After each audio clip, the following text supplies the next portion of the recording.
Hello friends, welcome to my channel. Friends, आज हम इस वीडियो में प्रेजेंट टेंस के बारे में पढ़ेंगे और जानेंगे कि प्रेजेंट टेंस से जुड़े सेंटेंसेस को किस तरीके से फ्रेम किया जाता है। जैसा कि इसके नाम से ही पता चल रहा है कि जो प्रेजेंट टेंस होता है वो वर्तमान काल से जुड़ा होता है और वर्तमान काल का मतलब होता है जो समय अभी चल रहा है। तो चलिए अब हम प्रेजेंट टेंस के सेकेंड टाइप को समझते हैं, जिसका नाम है प्रेजेंट कंटिन्यूअस टेंस। आप कैसे जानोगे कि जो वाक्य है वो प्रेजेंट कंटिन्यूअस टेंस में है या नहीं? तो ये जानने के लिए मैं आपको एक बहुत ही सिंपल ट्रिक बताता हूँ कि जितने भी प्रेजेंट कंटिन्यूअस टेंस से रिलेटेड सेंटेंसेस होंगे उनकी पहचान ये होती है कि उनके वाक्य के अंत में रहा है, रही है, रहे हैं, रहे हो, रहा हूँ या रही हूँ इत्यादि आता है। क्योंकि आज हम इस वीडियो में प्रेजेंट कंटिन्यूअस टेंस के इंटरोगेटिव नेगेटिव सेंटेंस को पढ़ने जा रहे हैं, तो मैं आपको बता दूं इंटरोगेटिव नेगेटिव सेंटेंस को हिंदी में बोलते हैं प्रश्नवाचक नकारात्मक वाक्य। जैसे कि इसके नाम से पता चल रहा है, इस तरह के वाक्य में प्रश्न भी पूछा जाता है और मना भी किया जाता है। इस तरीके के सेंटेंस की शुरुआत हमेशा क्या से होती है और सेंटेंस के बीच में नहीं शब्द का प्रयोग किया जाता है। क्योंकि इन वाक्यों में कुछ ना कुछ प्रश्न पूछा जाता है, इसलिए सेंटेंस के लास्ट में क्वेश्चन मार्क भी आता है। इन सेंटेंसेस के एग्जांपल्स हैं, क्या राहुल नहीं पढ़ रहा है? क्या रीना विद्यालय नहीं जा रही है? क्या बच्चे फुटबॉल नहीं खेल रहे हैं? क्या तुम उसको समय नहीं दे रहे हो? क्या मैं तुम्हें नहीं समझ पा रहा हूँ? तो इन सेंटेंसेस में आपने क्या देखा कि सेंटेंस की शुरुआत क्या से हो रही है और सेंटेंस के बीच में नहीं शब्द का प्रयोग किया जा रहा है। मतलब इन सेंटेंस में क्वेश्चन भी पूछा जा रहा है और मना भी किया जा रहा है। तो चलिए अब हम जानते हैं कि प्रेजेंट कंटिन्यूअस टेंस के इंटरोगेटिव नेगेटिव सेंटेंस को फ्रेम करने के रूल क्या है। रूल के हिसाब से सबसे पहले इज, एम, आर, इन तीनों में से कोई एक हेल्पिंग वर्ब आएगी, फिर सब्जेक्ट आएगा, फिर नॉट आएगा, फिर वर्ब की फर्स्ट फॉर्म प्लस आईएनजी आएगा और फिर ऑब्जेक्ट आएगा। क्योंकि एक इंटरोगेटिव सेंटेंस है, इसी सेंटेंस के लास्ट में क्वेश्चन मार्क भी आएगा। तो अब आप ये जानना चाहोगे कि जो इज, एम, आर है वो किसके साथ आएगा और किसके साथ नहीं आएगा। तो मैं आपको बता दूं, यदि वाक्य ही, शी, इट या सिंगुलर नाउन से शुरू हो तो इज का प्रयोग होगा। वहीं अगर वाक्य आई से शुरू हो तो एम का प्रयोग होगा और यदि वाक्य वी, यू, दे या प्लूरल नाउन से शुरू हो तो आप आर का प्रयोग करेंगे। तो चलिए इस कंसेप्ट को एक एग्जांपल की हेल्प से समझने की कोशिश करते हैं। इसके लिए हम इंटरोगेटिव नेगेटिव सेंटेंस का एक एग्जांपल लेते हैं। क्या राहुल किताब नहीं पढ़ रहा है? किसी भी सेंटेंस को फ्रेम करने के लिए आपके लिए यह जानना जरूरी है कि सेंटेंस में सब्जेक्ट क्या है, वर्ब क्या है और ऑब्जेक्ट क्या है। तो मैं आपको बता दूं, सब्जेक्ट को हिंदी में बोलते हैं कर्ता। सेंटेंस में जो मेन पर्सन होता है, जो पर्सन काम कर रहा होता है, उसी को सब्जेक्ट बोला जाता है। जैसे इस सेंटेंस में जो राहुल है वो मेन पर्सन है, तो सब्जेक्ट हो गया राहुल। अब हम समझते हैं कि वर्ब क्या होती है। वर्ब को हिंदी में बोलते हैं क्रिया। सेंटेंस में जो भी काम हो रहा होता है उसको वर्ब बोला जाता है। जैसे इस सेंटेंस में जो काम हो रहा है वो हो रहा है पढ़ना, और पढ़ना को इंग्लिश में बोलते हैं रीड, और जब उसमें आईएनजी जुड़ जाएगा तो वर्ब बन जाएगी रीडिंग। अब लास्ट में बचता है ऑब्जेक्ट। तो मैं आपको बता दूं, सेंटेंस में सब्जेक्ट और वर्ब को छोड़ के जो भी चीज बचती है उसको हम ऑब्जेक्ट बोलते हैं। जैसे इस सेंटेंस में राहुल सब्जेक्ट हो गया, वर्ब पढ़ना हो गई, तो बाकी बच गया किताब। तो किताब हो गया आपका ऑब्जेक्ट, जिसको हम इंग्लिश में बोलते हैं बुक। तो चलिए अब हम सेंटेंस को फ्रेम करते हैं। रूल के हिसाब से सबसे पहले आएगा इज, एम, आर, इन तीनों में से कोई एक चीज। तो उसके लिए हम देखेंगे सेंटेंस में सब्जेक्ट क्या है। सेंटेंस में सब्जेक्ट है राहुल, क्योंकि राहुल एक व्यक्ति है, सिंगुलर नाउन है। और मैंने आपको बता रखा है, अगर सेंटेंस ही, शी, इट ये सिंगुलर नाउन से स्टार्ट हो तो आप इज का प्रयोग करेंगे। तो सबसे पहले आ जाएगा इज, फिर आएगा सब्जेक्ट, तो सब्जेक्ट है राहुल, फिर आएगा नॉट, तो हम नॉट लगा देंगे, फिर वर्ब की फर्स्ट फॉर्म प्लस आईएनजी। इस सेंटेंस में वर्ब है पढ़ना, और पढ़ना को इंग्लिश में बोला जाता है रीड, और जब उसमें आईएनजी ऐड हो जाएगा तो वर्ब बन जाएगी रीडिंग। फिर लास्ट में आएगा ऑब्जेक्ट, तो सेंटेंस में ऑब्जेक्ट है किताब, किताब को बोलते हैं बुक। तो सेंटेंस क्या बन गया? Is Rahul not reading the book. क्योंकि इस सेंटेंस में कुछ ना कुछ प्रश्न पूछा जा रहा है, इसलिए सेंटेंस के लास्ट में क्वेश्चन मार्क भी आएगा। तो चलिए इस कंसेप्ट को कुछ और एग्जांपल की हेल्प से समझने की कोशिश करते हैं। इसके लिए हम सबसे पहला एग्जांपल लेते हैं, क्या वह पिज्जा नहीं खा रहा है? रूल के हिसाब से सबसे पहले आएगा इज, एम, आर, इन तीनों में से कोई एक चीज। तो इसके लिए हम देखेंगे सेंटेंस में सब्जेक्ट क्या है। सेंटेंस में सब्जेक्ट है वह, और वह को इंग्लिश में बोला जाता है ही। और याद कीजिए मैंने आपको बता रखा है, अगर सेंटेंस ही, शी, इट या सिंगुलर नाउन से स्टार्ट हो तो आप इज का प्रयोग करेंगे। क्योंकि ये सेंटेंस ही से स्टार्ट हो रहा है तो आप लगाएंगे इज। तो सबसे पहले आ जाएगा इज, फिर आएगा सब्जेक्ट, तो सब्जेक्ट है ही, फिर आएगा नॉट, तो हम नॉट लगा देंगे, फिर वर्ब की फर्स्ट फॉर्म प्लस आईएनजी। इस सेंटेंस में जो वर्ब है वो है खाना, और खाना को इंग्लिश में बोला जाता है ईट, और जब उसमें आईएनजी ऐड हो जाएगा तो वर्ब बन जाएगी ईटिंग, और फिर लास्ट में आएगा ऑब्जेक्ट। इस सेंटेंस में जो ऑब्जेक्ट है वो है पिज्जा। तो सेंटेंस क्या बन गया? Is he not eating pizza, और सेंटेंस के लास्ट में क्वेश्चन मार्क आ जाएगा। अब हम इसका एग्जांपल नंबर सेकंड समझते हैं। क्या वह पलंग पर नहीं सो रही है? रूल के हिसाब से सबसे पहले आएगा इज, एम, आर, इन तीनों में से कोई एक चीज। तो उसके लिए हम देखेंगे सेंटेंस में सब्जेक्ट क्या है। सेंटेंस में सब्जेक्ट है वह, क्योंकि वह एक लड़की है तो उसके लिए हम लगाएंगे शी। और मैंने आपको बता रखा है, अगर सेंटेंस ही, शी, इट या सिंगुलर नाउन से स्टार्ट हो तो आप इज का प्रयोग करेंगे, क्योंकि ये सेंटेंस सी से स्टार्ट हो रहा है तो आप लगाएंगे इज। तो सबसे पहले आ जाएगा इज, फिर आएगा सब्जेक्ट, तो सब्जेक्ट है शी, फिर आएगा नॉट, तो हम नॉट लगा देंगे, फिर वर्ब की फर्स्ट फॉर्म प्लस आईएनजी। इस सेंटेंस में वर्ब है सोना, और सोना को इंग्लिश में बोलते हैं स्लीप, और जब उसमें आईएनजी हट जाएगा तो वर्ब बन जाएगी स्लीपिंग, और लास्ट में आएगा ऑब्जेक्ट। इस सेंटेंस में जो ऑब्जेक्ट है वो है पलंग पर, जिसको हम इंग्लिश में बोलेंगे ऑन द बेड। तो सेंटेंस क्या बन गया, is she not sleeping on the bed, और सेंटेंस के लास्ट में क्वेश्चन मार्क लग जाएगा। अब हम इसका एग्जांपल नंबर 3 समझते हैं। क्या बाहर वर्षा नहीं हो रही है? रूल के हिसाब से सबसे पहले आएगा इज एमआर, इन तीनों में से कोई एक चीज। तो उसके लिए हम देखेंगे सेंटेंस में सब्जेक्ट क्या है। सेंटेंस में सब्जेक्ट है वर्षा, क्योंकि वर्षा एक निर्जीव वस्तु है और मैंने आपको बता रखा है कि जब भी किसी निर्जीव वस्तु की बात होगी तो आप सब्जेक्ट में इट वर्ड का यूज करेंगे। और साथ ही मैंने आपको यही बता रखा है, अगर सेंटेंस ही शी इट या सिंगुलर नाउन से स्टार्ट हो तो आप इसका प्रयोग करेंगे। तो सबसे पहले आ जाएगा इज, फिर आएगा सब्जेक्ट, तो सब्जेक्ट है इट, फिर आएगा नॉट, तो हम नॉट लगा देंगे, फिर वर्ब की फर्स्ट फॉर्म प्लस आईएनजी। इस सेंटेंस में जो वर्ब है वो है बारिश होना, जिसको हम इंग्लिश में बोलते हैं रेन, और जब उसमें आईएनजी हट जाएगा तो वर्ब बन जाएगी रेनिंग, और लास्ट में आएगा ऑब्जेक्ट। तो मैं आपको बता दूं, इस सेंटेंस में जो ऑब्जेक्ट है वो है बाहर, जिसको हम इंग्लिश में बोलते हैं आउटसाइड। तो सेंटेंस क्या बन गया, is it not raining outside, और सेंटेंस के लास्ट में क्वेश्चन मार्क लग जाएगा। अब इसका एग्जाम्पल नंबर 4 समझते हैं। क्या कुत्ता नहीं भौंक रहा है? रूल के हिसाब से सबसे पहले आएगा इज एमआर, इन तीनों में से कोई एक चीज। तो उसके लिए हम देखेंगे सेंटेंस में सब्जेक्ट क्या है। सेंटेंस में सब्जेक्ट है कुत्ता, क्योंकि कुत्ता एक सिंगुलर नाउन है और मैंने आपको बता रखा है अगर सेंटेंस ही शी इट या सिंगुलर नाउन से स्टार्ट हो तो आप इज का प्रयोग करेंगे। तो सबसे पहले आ जाएगा इज, फिर आएगा सब्जेक्ट, तो सब्जेक्ट है कुत्ता, जिसको हम इंग्लिश में बोलते हैं डॉग, तो हम डॉग लिख देंगे, फिर आएगा नॉट, तो हम नॉट लिख देंगे, फिर वर्ब की फर्स्ट फॉर्म और आईएनजी। इस सेंटेंस में जो वर्ब है वो है भौंकना, और भौंकना इंग्लिश में बोलते हैं बार्क, और जब उसमें आईएनजी हट जाएगा तो वर्ब बन जाएगी बार्किंग, और लास्ट में आएगा ऑब्जेक्ट। तो मैं आपको बता दूं, इस सेंटेंस में ऑब्जेक्ट कुछ भी नहीं, तो सेंटेंस क्या बन जाएगा, इज डॉग नॉट बार्किंग, और सेंटेंस के लास्ट में क्वेश्चन मार्क लग जाएगा। चलिए भी इसका एग्जांपल नंबर 5 समझते हैं। क्या मैं अपने बालों को नहीं संवार रहा हूं? रूल के हिसाब से सबसे पहले आएगा इज एमआर, इन तीनों में से कोई एक चीज। तो उसके लिए हम देखेंगे सेंटेंस में सब्जेक्ट क्या है। सेंटेंस में सब्जेक्ट है मैं, और मैं को बोलते हैं आई, और मैंने आपको बता रखा है अगर सेंटेंस आई से शुरू हो तो आप एम का प्रयोग करेंगे। तो सबसे पहले आ जाएगा एम, फिर आएगा सब्जेक्ट, तो सब्जेक्ट है आई, फिर आएगा नॉट, तो हम नॉट लगा देंगे, फिर आएगी वर्ब की फर्स्ट फॉर्म प्लस आईएनजी। इस सेंटेंस में जो वर्ब है वो है संवारना। जब भी बाल संवारने की बात आएगी तो आप कॉम वर्ड का यूज करेंगे, और जब उसमें आईएनजी हट जाएगा तो वर्ब बन जाएगी कॉमिंग। क्या बन जाएगी, कॉमिंग। फिर लास्ट में आएगा ऑब्जेक्ट। तो मैं आपको बता दूं, इस सेंटेंस में जो ऑब्जेक्ट है वो है अपने बालों को, जिसको हम इंग्लिश में बोलेंगे माई हेयर्स। तो सेंटेंस क्या बन जाएगा, am I not coming my here, और सेंटेंस के लास्ट में क्वेश्चन मार्क लग जाएगा। अब इसका एग्जांपल नंबर 6 समझते हैं। क्या मैं सही दिशा में नहीं जा रहा हूं? रूल के हिसाब से सबसे पहले आएगा इज एमआर, इन तीनों में से कोई एक चीज। तो उसके लिए हम देखेंगे सेंटेंस में सब्जेक्ट क्या है। सेंटेंस में सब्जेक्ट है मैं, और मैं को बोलते हैं आई, और मैंने आपको बता रखा है अगर सेंटेंस आई से शुरू हो तो आप एम का प्रयोग करेंगे। तो सबसे पहले आ जाएगा एम, फिर आ जाएगा सब्जेक्ट, तो सब्जेक्ट है आई, फिर आएगा नॉट, तो हम नॉट लगा देंगे, फिर वर्ब की फर्स्ट फॉर्म प्लस आईएनजी। इस सेंटेंस में वर्ब है जाना, और जाना को इंग्लिश में बोलते हैं गो, और जब उसमें आईएनजी रह जाएगा तो वर्ब बन जाएगी गोइंग, और लास्ट में आएगा ऑब्जेक्ट। इस सेंटेंस में जो ऑब्जेक्ट है वो है सही दिशा में, जिसको हम इंग्लिश में बोलेंगे इन द राइट डायरेक्शन। तो सेंटेंस क्या बन गया, am I not going in the right direction, और सेंटेंस के लास्ट में क्वेश्चन मार्क लग जाएगा। चलिए भी इसका एग्जांपल नंबर 7 समझते हैं। क्या तुम अपना समय नहीं गवा रहे हो? रूल के हिसाब से सबसे पहले आएगा इज एमआर, इन तीनों में से कोई एक चीज। तो उसके लिए हम देखेंगे सेंटेंस में सब्जेक्ट क्या है।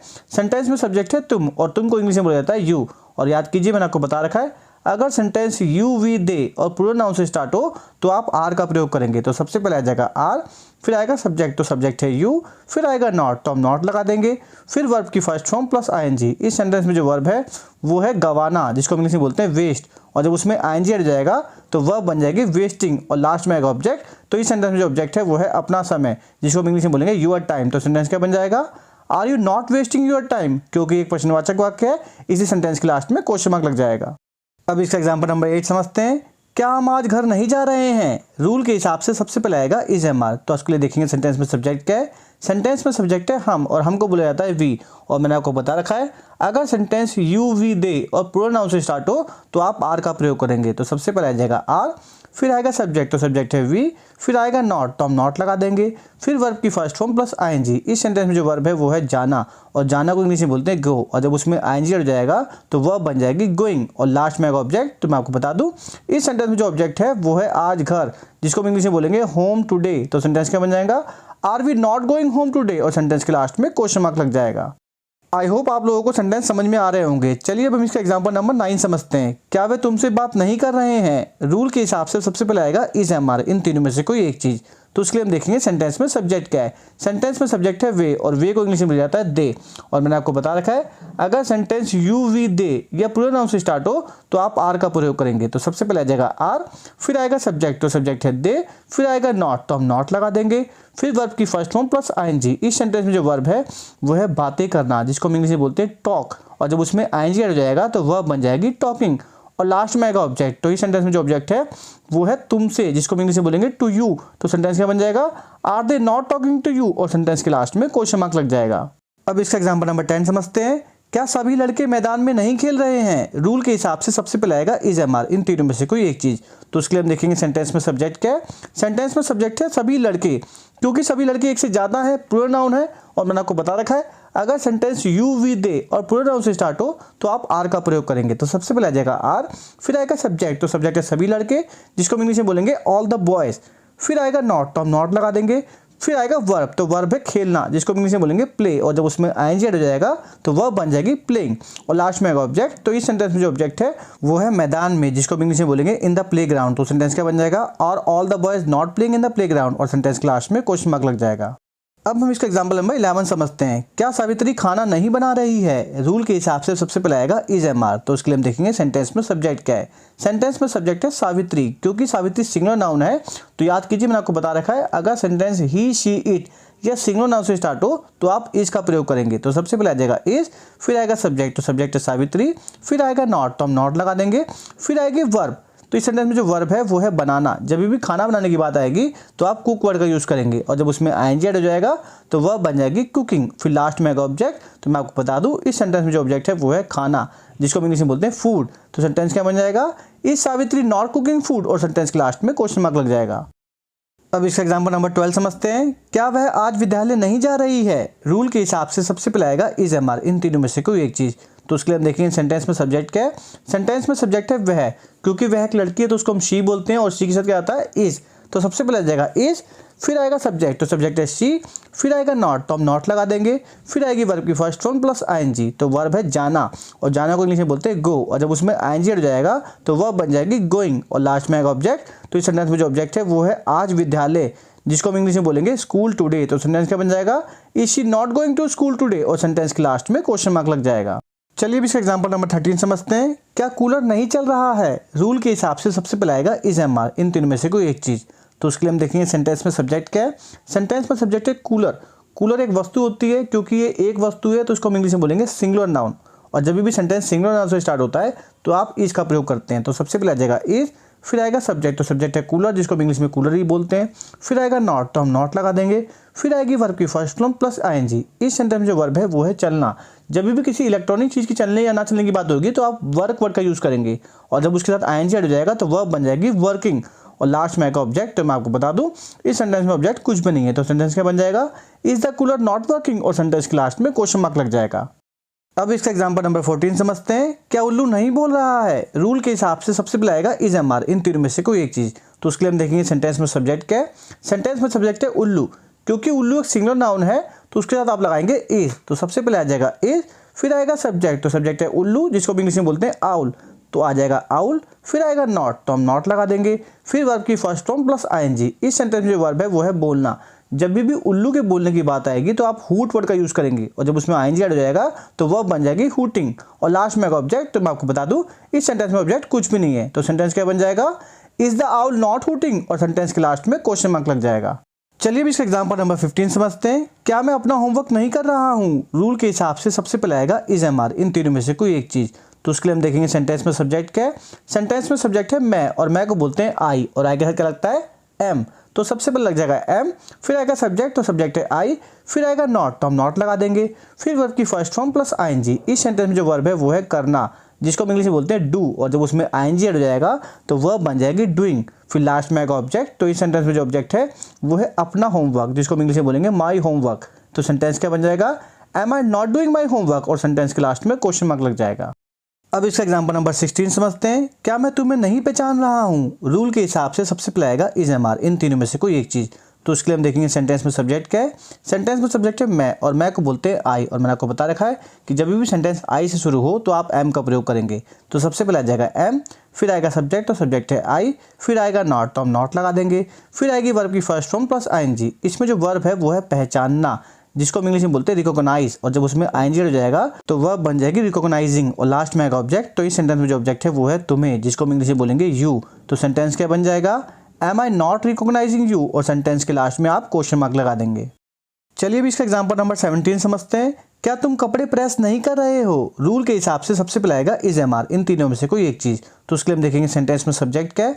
सेंटेंस में सब्जेक्ट है तुम, और तुम को इंग्लिश में बोलते हैं यू, और यू के साथ क्या लगता है आर। तो सबसे पहले आ जाएगा आर, फिर आएगा सब्जेक्ट तो सब्जेक्ट है यू, फिर आएगा नॉट तो हम नॉट लगा देंगे, फिर वर्ब की फर्स्ट फॉर्म प्लस आईएनजी। इस सेंटेंस में जो वर्ब है वो है प्रेस करना, जिसको हम इंग्लिश में बोलते हैं आयरन, और जब उसमें आईएनजी हो जाएगा तो वर्ब बन जाएगी आयरनिंग, और लास्ट में आएगा ऑब्जेक्ट। तो मैं आपको बता दूं इस सेंटेंस में जो ऑब्जेक्ट है वो है कपड़े, जिसको इंग्लिश में बोलेंगे क्लोथ्स। क्या बोलेंगे? क्लोथ्स। तो सेंटेंस क्या बन जाएगा, are you not ironing the clothes, और सेंटेंस के लास्ट में क्वेश्चन मार्क लग जाएगा। अब इसका एग्जांपल नंबर 18 समझते हैं। क्या हम ताश नहीं खेल रहे हैं? रूल के हिसाब से सबसे पहले आएगा इज एम आर, इन तीनों में से कोई एक चीज। तो उसके लिए हम देखेंगे सेंटेंस में सब्जेक्ट क्या है। सेंटेंस में सब्जेक्ट है हम, और हम को इंग्लिश में बोलते हैं वी, और वी के साथ कौन सी हेल्पिंग वर्ब लगती है आर। तो सबसे पहले हम लगा देंगे आर, फिर आएगा सब्जेक्ट तो सब्जेक्ट है वी, फिर आएगा नॉट तो हम नॉट लगा देंगे, फिर वर्ब की फर्स्ट फॉर्म प्लस आईएनजी। इसमें जो वर्ब है वो है खेलना, जिसको हम इंग्लिश में बोलते हैं प्ले, और जब उसमें आईएनजी हो जाएगा तो वर्ब बन जाएगी प्लेइंग, और सेंटेंस के लास्ट में आएगा ऑब्जेक्ट। तो इस सेंटेंस में आपको बता दूं कि ऑब्जेक्ट है ताश, जिसको हम इंग्लिश में बोलते हैं कार्ड्स। क्या बोलते हैं? कार्ड्स। तो सेंटेंस क्या बन जाएगा, are we not playing cards, और सेंटेंस के लास्ट में क्वेश्चन मार्क लग जाएगा। चलिए अब इसका एग्जांपल नंबर 19 समझते हैं। क्या मछुआरे मछलियां नहीं पकड़ रहे हैं? रूल के हिसाब से सबसे पहले आएगा इज एम आर, इन तीनों में से कोई एक चीज। तो उसके लिए हम देखेंगे सेंटेंस में सब्जेक्ट क्या है। सेंटेंस में सब्जेक्ट है मछुआरे, क्योंकि मछुआरे एक से ज्यादा है, प्लूरल नाउन है, तो उसके साथ हम लगाएंगे आर। तो सबसे पहले आ जाएगा आर, फिर आएगा सब्जेक्ट तो सब्जेक्ट है मछुआरे, जिसको हम इंग्लिश में बोलेंगे फिशरमैन। क्या बोलेंगे? फिशरमैन। फिर आएगा नॉट तो हम नॉट लगा देंगे, फिर वर्ब की फर्स्ट फॉर्म प्लस आईएनजी। इस सेंटेंस में जो वर्ब है वो है पकड़ना, जिसको हम इंग्लिश में बोलते हैं कैच, और जब उसमें आईएनजी हो जाएगा तो वर्ब बन जाएगी कैचिंग, और लास्ट में आएगा ऑब्जेक्ट। तो सेंटेंस में जो ऑब्जेक्ट है वो है मछलियां, जिसको हम इंग्लिश में बोलेंगे फिश। तो सेंटेंस क्या बन जाएगा, are the fisherman not catching fish, और सेंटेंस के लास्ट में क्वेश्चन मार्क लग जाएगा। चलिए अब इसका एग्जांपल नंबर 20 समझते हैं। क्या तारे आज नहीं टिमटिमा रहे हैं? रूल के हिसाब से सबसे पहले आएगा इज एम आर, इन तीनों में से कोई एक चीज। तो उसके लिए हम देखेंगे सेंटेंस में सब्जेक्ट क्या है। सेंटेंस में सब्जेक्ट है तारे, क्योंकि तारे एक से ज्यादा है, प्लूरल नाउन है, और मैंने आपको बता रखा है अगर सेंटेंस यू वी दे या प्लूरल नाउन से स्टार्ट हो तो आप आर का प्रयोग करेंगे। तो सबसे पहले आ जाएगा आर, फिर आएगा सब्जेक्ट तो सब्जेक्ट है तारे, जिसको हम इंग्लिश में बोलते हैं स्टार्स। ठीक है, फिर आएगा नॉट तो हम नॉट लगा देंगे, फिर आएगी वर्ब की फर्स्ट फॉर्म प्लस आईएनजी। इस सेंटेंस में जो वर्ब है वो है टिमटिमाना, जिसको हम इंग्लिश में बोलते हैं ट्विंकल, और जब उसमें आईएनजी हो जाएगा तो वर्ब बन जाएगी ट्विंकलिंग, फिर लास्ट में आएगा ऑब्जेक्ट। तो मैं आपको बता दूं इस सेंटेंस में जो ऑब्जेक्ट है वो है आर, जिसको हम इंग्लिश में बोलेंगे टुडे। तो सेंटेंस क्या बन जाएगा, are the stars are not twinkling today, और सेंटेंस के लास्ट में क्वेश्चन मार्क लग जाएगा। फ्रेंड्स आई होप मैंने अभी तक आपको जो भी कुछ पढ़ाया है वो आपको समझ में आ चुका होगा। फ्रेंड्स अगर आपको मेरा पढ़ाया हुआ समझ में आ चुका हो तो प्लीज वीडियो को लाइक कीजिए और ज़्यादा सब्सक्राइब कीजिए। Thanks for watching this channel. Friends, if you like this video, please like, subscribe and share my channel. Please like and subscribe my channel for more video like this. Friends, you can also follow me on Instagram.